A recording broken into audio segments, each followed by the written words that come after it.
is I am borderline vegetarian.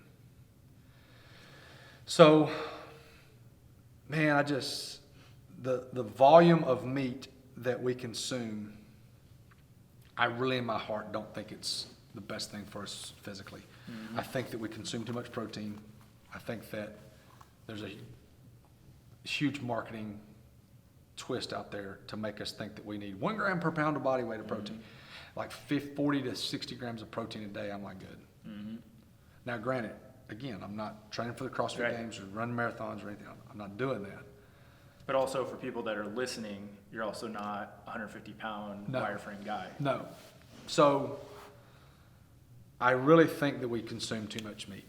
And so like yesterday. Now you're saying from a pure health standpoint. From a pure health standpoint. Physique and.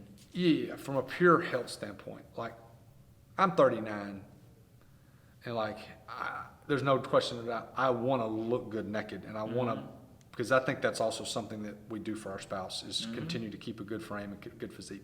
But it's not about that as much as it is about the health aspect of who we are. I'm going to be honest with you, I don't think physically we can consume as much as we have in the past. I don't think we're made that way. Well, and there's studies that look at as we age, where our ability to break down protein changes vastly. Like, I even think as a human standpoint, like, we are not made to consume as much meat as we have been consuming. Meat is, here's the thing, in like 80% of the world, meat is a major luxury. And I don't think our teeth are totally made to consume it and break it down like, carnivores are. And I'm getting really nerdy, sciencey, but this is kind of, the thread I think you were going for. But like, that's one of the things that I've shifted to. Now, am I vegan? No. Am I totally like, hey, animals are? No. It's nothing to do with animal cruelty. That does not bother me at all. It is simply from a health, physical aspect of it that I have tilted more vegetarian than more traditional carnivore. Now, I'll say this. I've gotten that 35 to 39, you start taking a dip as far as just certain things are concerned physically. But I'm not as strong as I used to be. But I don't consume near as much protein. That's what I was going to ask. What have you noticed beneficially? Strength is a negative. So I'm not as strong. Beneficial. My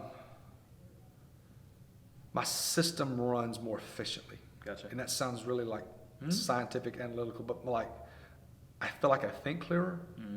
It sounds really, a lot of I feel like I go to the bathroom better. I feel like I'm more regular. I feel like I'm more energy in some ways. So I think my system from my head to my toes, from endocrine to nervous to digestive, I feel like those systems run better. Well, an interesting point on that real quick is there's a book, which a big component of the book I don't agree with, and I've voiced that on here before. It's called the Wilditarian diet, which, again, talking about a diet. But the research in the book looks at how traditionally or industrial agricultural raised meat, so chicken in particular, the protein structure is far different than it was even 50 years ago. So the amyloid protein structure within those cows, chickens, whatever, that are raised in not only just like tight confinement areas, but even like tight pasture quarters, changes the protein structure, and we cannot break those proteins down. And when you talk about thinking clear, they know there is a correlation between those amyloid protein structures and neuroplaquing that would have a tie to like dementia, Alzheimer's, and things like that, like neurodegenerative disorder. So I would agree with you that we are not designed, for a lot of reasons, autoimmune, environmental, from even a baby now, to handle a protein load like that. But the protein, just like our plants, right? Gluten has changed and all that fun stuff. Even the protein's changing. Right. And I just think being aware of that, you're in tune with yourself, that you feel like I just run better, whether we can quantify it or not.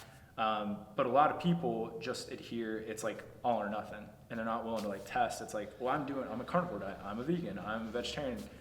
Sloan was a vegetarian for 6 months, and she was like, I felt depressed. I felt horrible. She had a protein back in, boom, right? So she tested it, and she did it for, hers were a lot of like, animal cruelty things. She started thinking about some stuff. She's like, if I can't kill the animal, I shouldn't eat it. Wow. Then she got over that. She got over it real quick. So bad. But, she had to test that out. So I always bring that question up. because if you're willing to change your mind on something like that, it just shows you're somebody who is about personal growth. You have an open mind, you're not closed off, Right. and that's just, we need a lot more of that nowadays. Absolutely. So I think you've got to be able to tinker with Yeah. with what you're eating, and I think that's all. And this is why I like the CrossFit. And is CrossFit the only way to exercise? Absolutely not. But I do like the theory of the constantly varying stuff. Yeah. I think that's good. Oh, there's